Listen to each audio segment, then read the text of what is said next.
Well, thanks for joining us, Steve. I appreciate you taking the time. Oh, thanks. Sure thing.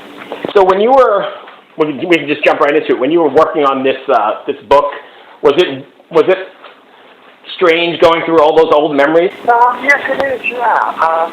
It's taken about 15 years to write this because I've been doing a lot of other things like music and sort of shows, sort of albums, and I got to the point where I was saying to my wife,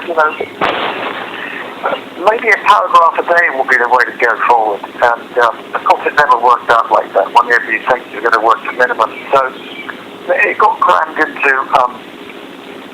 areas, and most of it was done and dusted before we did the last American tour, which was cut short halfway through because everything closed down, and we got the flight back to Philadelphia, or from Philadelphia to London.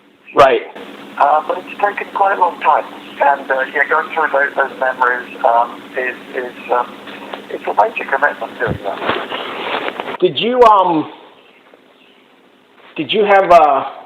Did things come up that you had to run by your partners or people from your past, or was it just like a stream of consciousness kind of thing, or flowing? No. I did run ideas past my wife, Jo, and I didn't run anything by anyone else, although maybe one or two friends, got to read it and they said, maybe you could change this, or maybe you could think more deeply about such and such. And so there was input from others, one or two whose opinion I value, and I wanted to make sure there were enough anecdotes in it as well, because the chronology, it's very tempting to talk about things chronologically, but then there are standout moments, and as many as I could remember that weren't just too musical. Yeah, here's another gig, and wasn't that fantastic, etc.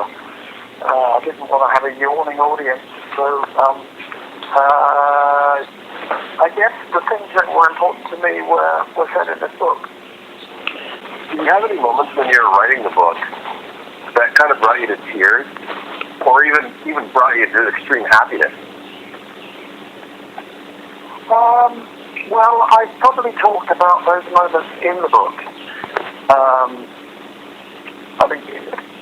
Immigrating to Canada when I was a 7-year-old, which our family did. The last time I was in Vancouver, or the time before that, I remember visiting the old family home, and it was just around the corner, literally from Jericho Beach. And I was with my wife, and I know that it has affected my parents so deeply, and I was so taken with Canada as a kid. That was really very, very emotional for me. So I am talking about emotional things in there. I can relate to that to being emotional. That's my hometown. Oh, well, there you go. Yeah. Well, it's a great hometown. Absolutely. And Jericho Beach is beautiful. So when did you live in Canada? I lived in Canada in 1957. I went to school there. And it was a big wrench going back to the old country, going back to England. And it took me a long time psychologically to adjust. That was tricky. It wasn't easy going back to being a kid in Pimlico in London in the late 1950s. Right. Yeah, kind of screwed me up. Chris? I'm sorry, you were just talking about Vancouver, and suddenly I'm sitting on Jericho Beach with my dog. Really? Yes, that's funny. Well, now that is synchronicity for you. Yeah. So it's the amazing beach. I was actually just looking at an old video from there, because I live in the greater DC area now, and then suddenly I was like, in my mind, it just transported me back. So now I'm really going to have to dive into this book, because if you're doing that just in this conversation, I can't even imagine what the book is going to do when I read it. Right. Well, I hope it works for you. I mean, it was heartfelt doing it. I think I've been very lucky in life in so many ways. But there are moments of great disgrace, and I like to think I've addressed those as well. So, life hasn't always been perfect. I haven't always been perfect to match it.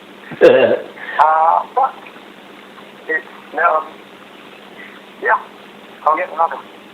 In the book, you go over what it was like having Peter Gabriel leave the band and having Phil Collins take over vocals, and was there any struggles with that? Or I know maybe you can't give it away because it's in the book, but you cover that aspect of that. Yeah, I think that knowing that Pete was going to leave whilst we were touring the Landmark down on Broadway was a hard thing to face because he really was the guy who got me into the band, and there was a lot of affection between us with everybody during Landmark down on Broadway, but knowing that he was going to go, I was very keen for Phil to take over on lead vocals because I knew he had a great voice, and he'd already sung on my first album, and he'd already, I think the first thing I ever wrote for Genesis was a song that we did together, and he was the lead singer on it. So I was firmly behind the idea of him becoming the lead singer, and there was some resistance within the ranks. People weren't keen on him doing that, becoming a singing drummer. Right. And then once we got that sorted out, of course, he made a great front man, and Genesis was very lucky to have two very entertaining guys out front, very different to each other, but with similar enough voices that I think they were both very good mimics, and quite a lot of what Phil inherited when he first became the lead singer was singing material that Peter had done, so no easy job for him. I think they were big shoes to fill. Now, do you and Phil have a connection because of the Vancouver connection? Because I know he has a son in Vancouver. Is that like when you met him? I don't know if that connection to Vancouver existed at that point. Yes. He re-met somebody who'd been an early childhood sweetheart of his, and I remember I was in Vancouver at the end of one tour with my first wife, and I spent a bit of time with him and his first wife, Andy, and she seemed very nice. We got on very well, and the Vancouver connection, of course, was so many years later. Being a 7-year-old and then being a 23-year-old in Vancouver it's very different. But right. I just wasn't sure if there was a connection there beforehand or if that came afterwards. Or well, it all seemed to have cropped up, and I think it was important for Phil. It was certainly important for me as a kid, and I love being there. I mean, it is wonderful. Yeah, so I have a quick question. Well, I know you've obviously been in this business for a really long time. Was it hard to determine which memories and which part of the history was going to make the book? Because I imagine you've got so much history. Yeah, there's a lot of history there. Memory is selective. Every now and again something will get thrown up and you think, that would have been nice to have included in the book, but it's fleeting impressions, whereas there are certain things that present themselves time after time, and so those are memories that don't go away, milestones. So I've tried to include those. A book reflects a life. It holds up a mirror to life. It can't be the life itself. Memory has to select the most important things or the most moving things, the things that have characterized me, things that have been character forming. Right. And I've tried to be honest. I don't suggest anyone lives their life like me if they want to sound like me. I'm sure there's a shorter route to do it. I'm a self-taught musician. If anyone wants to learn to play serious classical guitar, I would say if you can face doing the lessons, then that's great. Right. For me personally, music was always a symbol of freedom. It wasn't something that I was forced to do as a kid. So I've been self-taught. Who knows? Things may have been quicker if I'd have been a trained musician, but then I think I probably wouldn't have written the things that I've written. I may not have gotten involved with Genesis. I grew up listening to blues and baroque and Paul Butterfield. I mean, you might think they're very different kinds of music, but it's player-based music. Right. It really has been a huge influence on me, but then I love singers as well. And if I could have sung like Roy Orbison or Richie Havens, my late great pal, perhaps there would be less guitar licks.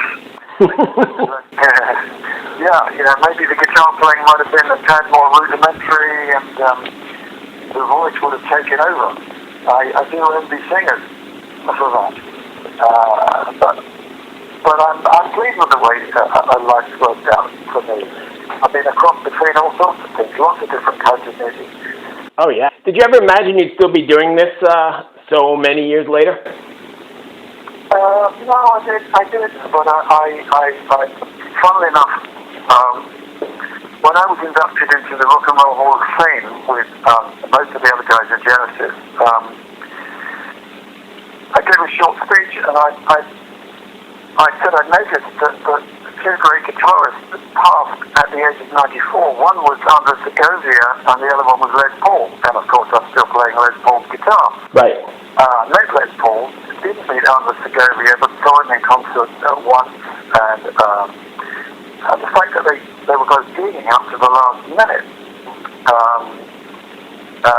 seems really an extraordinary thing. So if you're saying, did I think that at the age of 17 I'd still be doing it when I'd be 70, it's a whole different ballgame. You're just hoping to be able to make a noise for a living. Yeah. And then the idea of extending that throughout a lifetime, and here's me thinking, well, I want to be able to play live at least until I'm 94. Right. I had an uncle who lived until he was 108. Wow. I'm hoping to inherit some of those genes. On my mother's side, they're very long livers, and my mother's 90. And so I figure that maybe I'll still be doing rock and roll when I'm that age. That'll be something, won't it? That'd be wonderful. Yeah. I will have outlived the audience, is that? Yeah. Yeah, this old guy, I've heard he's okay. I don't know if he's still here. Chris, you got anything? I don't have any more questions for you, Steve. I really, really appreciate you sharing your stories with us today. And Well, thank you. the only other thing I have is, where can people get the book? Where can people get it? That's a very good question, isn't it? It's going to be out July 24th. I don't know if there's any bookstores that are open. I don't know where people can buy things. I don't know where people can buy records. I don't know where people can buy films. Or, I just anything get delivered to your door. Either that or I guess Amazon will probably do it. Right. Maybe they'll only do it if there's enough orders. I have no idea where you'll get hold of it, but it's just possible you can probably pre-order stuff from our web store, so you can get details from my website. So it is possible to buy it from me, from Sandbag, which is our web store. We share that facility with a number of other acts. Okay. And that's Hackett. And that's HackettSongs.com. Yeah, HackettSongs.com should point you in the right direction, yeah. Awesome. But in terms of saying, can you get it in your hometown? I don't know about that. I'm not sure. Yeah, I don't know anymore either. There's crazy times. You go through Yeah. that, for sure. Thank you for taking the time, and thank you for all your contributions to music over the years. It's been amazing. Well, thank you very much. Nice talking to you both. Be well, my friend. You too. Take care. All right. Bye.